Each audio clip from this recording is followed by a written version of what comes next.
नमस्कार, मैं हूं किरण। आप देख रहे हैं प्राइम टीवी। स्वागत है आपका प्राइम उत्तर प्रदेश में।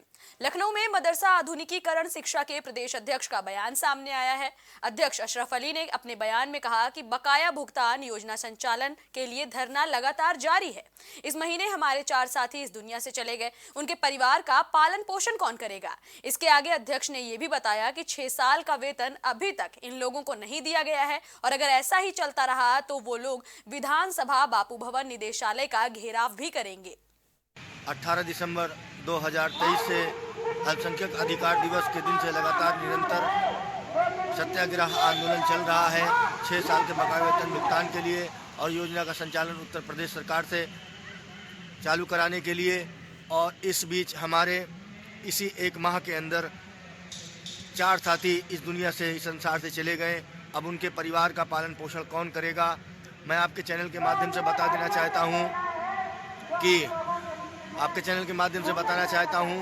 कल दिनांक 17 जनवरी 2024 को पूरे प्रदेश के मदरसा आधुनिक शिक्षकों से आह्वान किया गया है।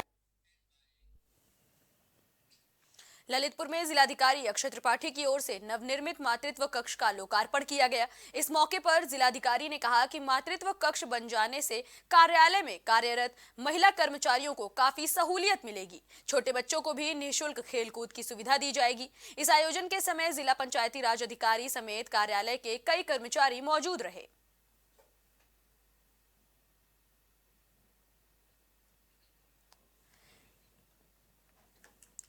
उत्तर प्रदेश में भी लगातार हर तरह की सुविधाएं महिलाओं को मुहैया कराने की कोशिश की जा रही है, चाहे वो घर में रहने वाली महिलाएं हों जिन्हें उज्ज्वला योजना के तहत तमाम तरह की सुविधा दी जा रही है, चाहे वो काम करने वाली महिलाएं हों। इसी के तहत मातृत्व कक्ष का उद्घाटन किया गया है।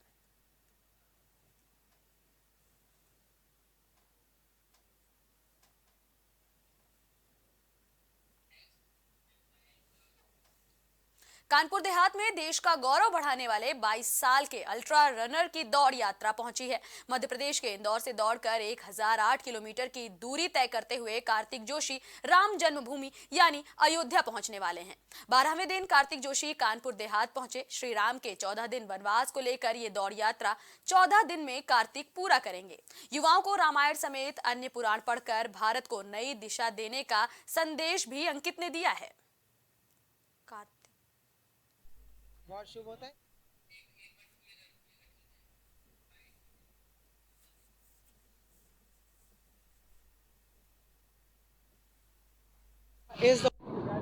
ओके। नमस्कार, जय श्री राम। मेरा नाम है कार्तिक जोशी और हम दौड़ रहे हैं इंदौर से अयोध्या 1008 किलोमीटर।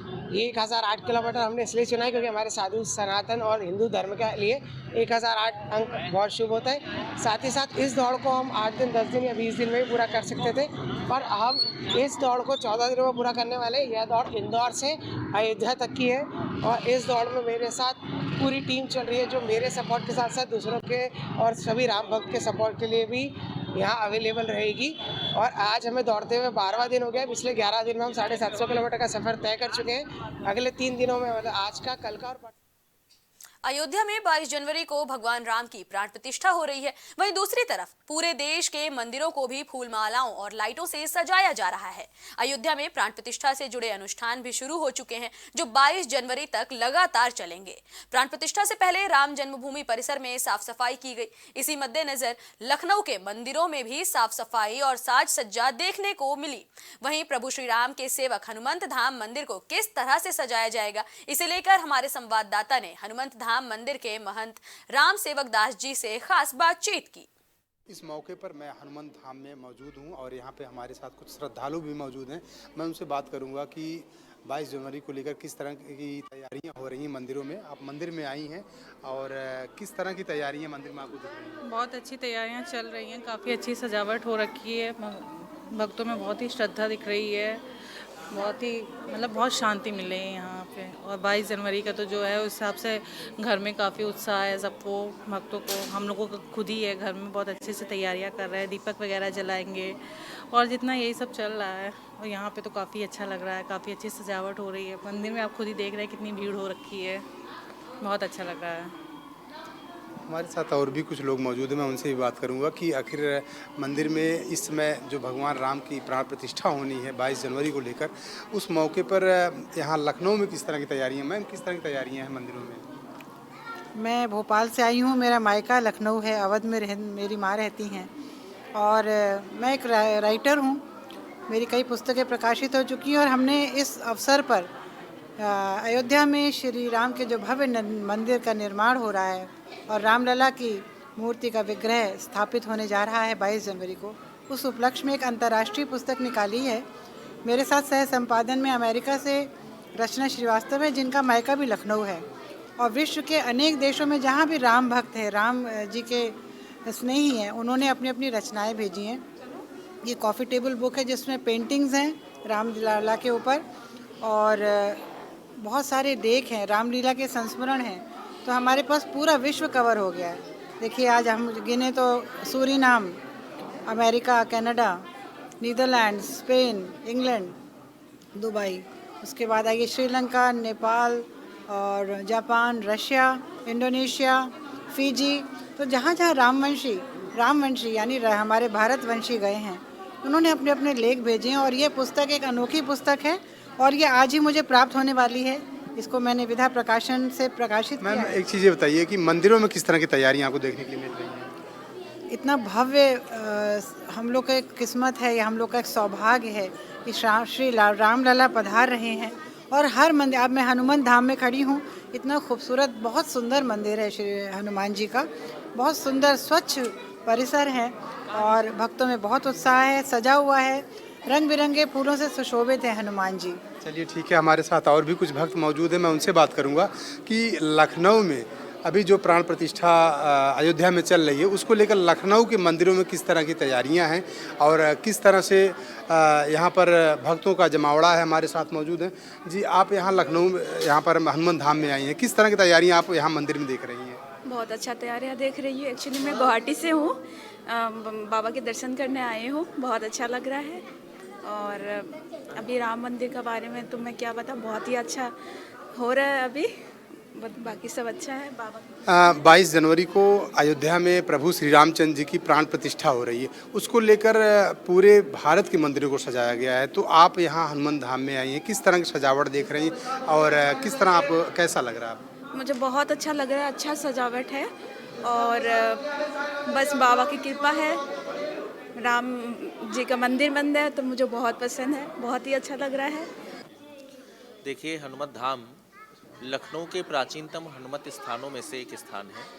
आज ये बड़े भव्य रूप से यहाँ पर परिणित हो चुका है मंदिर के रूप में और लाखों भक्तों की यहाँ पर श्रद्धा जुड़ी हुई है। तो आज ये जो 22 जनवरी को श्री राम जन्मभूमि के आधार से संपूर्ण विश्व में जो हम लोग राम जन्मोत्सव की एक नई परिकल्पना कर रहे हैं, मंदिर निर्माण की और उसकी व्यवस्था की, तो उस आधार से जन जन में, भारतवर्ष के ही नहीं बल्कि अभी तो संपूर्ण विश्व के जनमानस में एक विशेष हर्ष है। तो उस हर्ष को हम लोग जो है इस मंदिर में भी बड़े हर्षोल्लास के साथ मनाएंगे। तो यहाँ पर एक बहुत विशाल भंडारा होने जा रहा है जो इस मंदिर की समिति के द्वारा आयोजित किया गया है। मतलब समझिए कि 10-11 कुंटल तो कहा गया है, बाकी उससे जितना भी बढ़ जाए। तो लाखों भक्त यहाँ पर उस भंडारे का प्रसाद ग्रहण करेंगे। पूज्य गुरुदेव भगवान का आशीर्वाद सबको प्राप्त होगा, श्री हनुमान जी महाराज की परम पावन कृपा प्राप्त होगी। इसके अलावा भजन है, जप है, नाम जप है और विभिन्न प्रकार से जिसका जितना गुरु मंत्र है, जिसका जो गुरु मंत्र है, उस गुरु मंत्र के माध्यम से वो यहाँ पर बैठ करके जप करेगा, जिससे कि वो जो आध्यात्मिक ऊर्जा है वो हमारे भारतवर्ष को, हमारे यशस्वी प्रधानमंत्री जी को, हमारे यशस्वी जो है मोदी जी को, योगी जी को, वो कहीं ना कहीं वो ऊर्जा हमारी सजावट के विषय में देखिए, हम लोग जो है पारंपरिक सजावट को विशेष महत्व देते हैं। तो उस आधार से मंदिर की तरफ से 1000 दीपक, मतलब 1100 दीपक का एक गुरुदेव की तरफ से हम लोग के लिए आदेश है। और उसके अलावा जितने भी भक्त हैं वो भी अपना कोई 11, कोई 21, कोई 51, कोई 108 इस तरह से दीपक ले करके आ रहा है। वो अपनी व्यवस्थाएं मंदिर में लिखवा भी रहा है, बता भी रहा है। तो उस आधार से हम पूरे मंदिर को दीपमाला के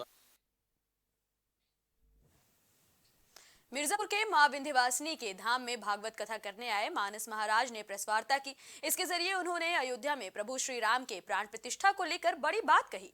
उन्होंने कहा कि शंकराचार्यों की मांग बिल्कुल सही है, भाजपा सरकार को इस विषय पर सोचना चाहिए, विचार विमर्श जरूर करना चाहिए। सनातन धर्म के 4 स्तंभ हैं, हर स्तंभ के लिए शंकराचार्यों को रखा गया है, जिसका जो स्थान है उसको वो स्थान देना चाहिए। राम मंदिर बन रहा है, बड़ी प्रसन्नता है, अत्यंत प्रसन्नता है इस बात की कि राम मंदिर बन रहा है और बनना भी चाहिए था, बनकर तैयार भी हो गया है, इस बात की भी अत्यंत प्रसन्नता है। परंतु कहीं न कहीं ये बात खटक रही है कि हमारा देश सनातन धर्म का देश है, ऋषि परंपरा का देश है, और इस ऋषि परंपरा के देश में एक देवता के मंदिर की स्थापना हो रही है, और इसमें धर्माचार्यों को, ऋषि महात्माओं को, ऋषियों को, जो ऋषियों में सर्वप्रथम जिनकी गिनती कही जाती है शंकराचार्य, उन शंकराचार्यों को दरकिनार करके कहीं न कहीं भाजपा सरकार अपनी सत्ता की रोटी सेकने का प्रयास कर रही है।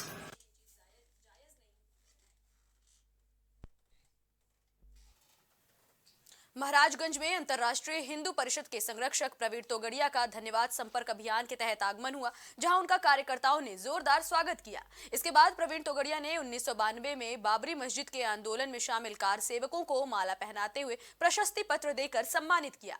हिंदुवादी नेता प्रवीण तोगड़िया रात में विश्राम करने के बाद सुबह गोरखपुर के लिए रवाना होंगे। कार्यक्रम को संबोधित करते हुए हिंदू नेता ने कहा कि काफी सालों के संघर्ष के बाद अयोध्या में भगवान राम का भव्य मंदिर बन रहा है। ये सभी हिंदुओं के लिए गौरव की बात है कि आपके ही शौर्य से राम मंदिर बना है।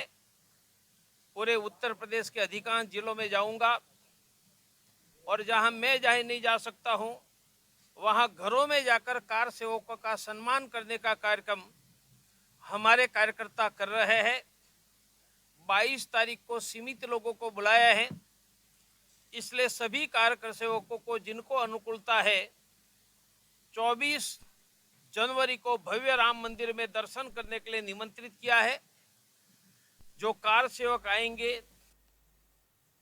हरदोई के 100 शैय्या अस्पताल में भर्ती कराए गए एक बुजुर्ग की मौत होने के बाद खूब हंगामा हुआ। यही नहीं बल्कि इमरजेंसी में डॉक्टर्स और वार्ड बॉय को घेर कर उनकी पिटाई भी कर दी गई। बताया जा रहा है कि इसके बाद वहां के सारे वार्ड बॉयज जैसे स्टाफ ने सीएमओ के नाम एक चिट्ठी लिखी। इस तरह हुए हंगामे के बाद 100 बेड वाले हॉस्पिटल के समूचे स्टाफ ने अपनी सेवाएं देने से साफ इनकार कर दिया है।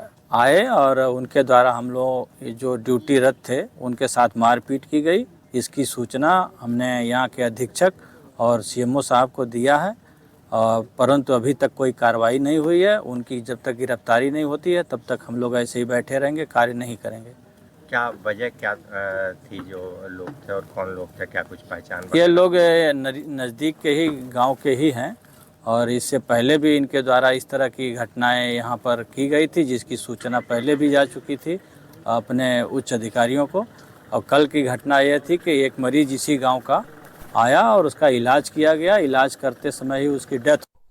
ये मामला थाना कोतवाली देहात के तरफ नया गांव में एक सरकारी अस्पताल स्थित है, वहीं का मामला है, जहां पर एक मरीज भर्ती था और उसके इलाज के दौरान मृत्यु हो गई। इससे उसके परिजन क्षुब्ध हो गए और कुछ डॉक्टर के साथ उनका वाद विवाद एवं मारपीट की घटना आई है। इसमें पुलिस द्वारा जो है स्थानीय स्तर पर विधिक कार्रवाई की जा रही है।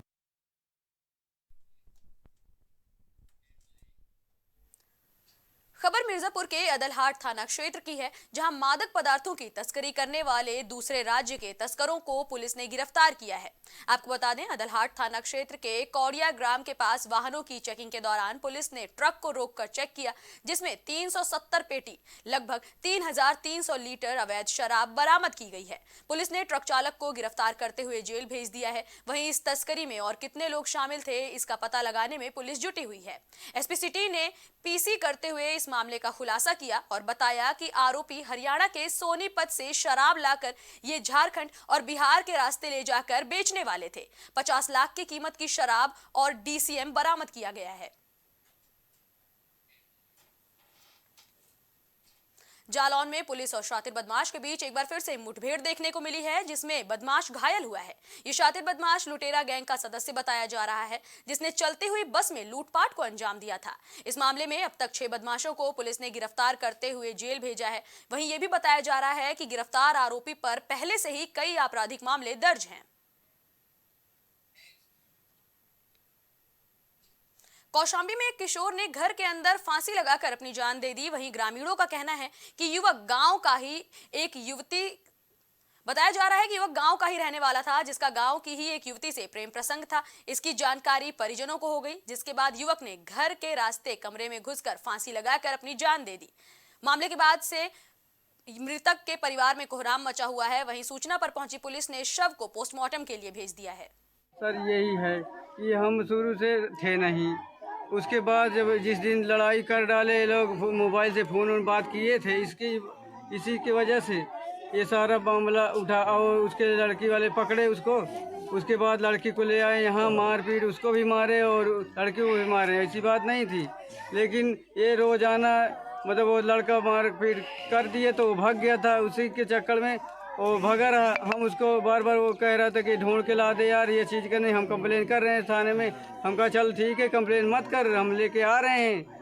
तो वो नहीं सुन रहा। हम कहा लेके आ रहे हैं, परेशान ना हो, कंप्लेन ना कर। लेकिन वो कंप्लेन कर दिया, हम नहीं करे। हम सोचा कि चलो ढूंढ के सलामत कर देंगे, लेकिन नहीं किया, उसने फांसी लगा दिए। बागपत में पुलिस ने चेकिंग अभियान के दौरान 4 शराब तस्करों को गिरफ्तार किया है। शराब तस्कर हरियाणा से बागपत में शराब तस्करी के लिए जा रहे थे। इनके कब्जे से 3 गाड़ी और 77 पेटी अवैध शराब बरामद की गई है। गिरफ्तार शराब तस्कर रोजाना हरियाणा से बागपत में शराब की तस्करी कर रहे थे। तस्करी कर कमाए गए 50,000 रुपए बरामद किए गए हैं। फिलहाल पुलिस इस पूरे मामले की जाँच पड़ताल में जुटी हुई है। जो शराब हरियाणा मेड थी और यूपी में सप्लाई के लिए लाई जा रही थी। पूरे शराब की कीमत कुल लगभग 2.5 लाख रुपए है। एक पेशेवर तस्कर हैं, लगातार ये घटनाएं लोग करते रहते थे। इनका मोडस ऑपरेंडी इस प्रकार से रहा है कि ये लोग पर डे शाम को हरियाणा से अपनी छोटी छोटी कारों में 35 से 30 पेटी शराब रखते थे और लाके यहाँ के लोकल सप्लाई लोग करते रहते थे। इनकी गिरफ्तारी की गई और इनकी जो 3 गाड़ी बरामद हुई, इसको हम लोग जब्त कर लिए हैं और एक्साइज एक्ट में इनकी रिपोर्ट भेज के गाड़ी।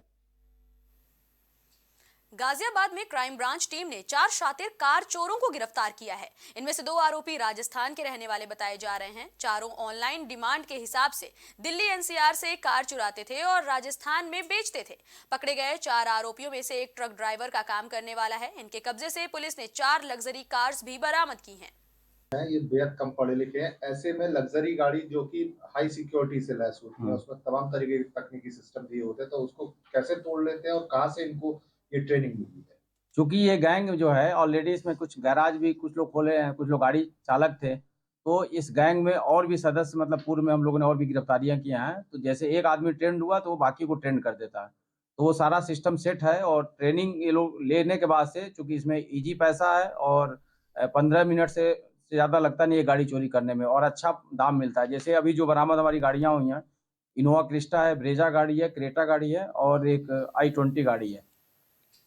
फिलहाल प्राइम उत्तर प्रदेश में इतना ही। देश दुनिया से जुड़ी तमाम खबरों के लिए बने रहिए प्राइम टीवी के साथ।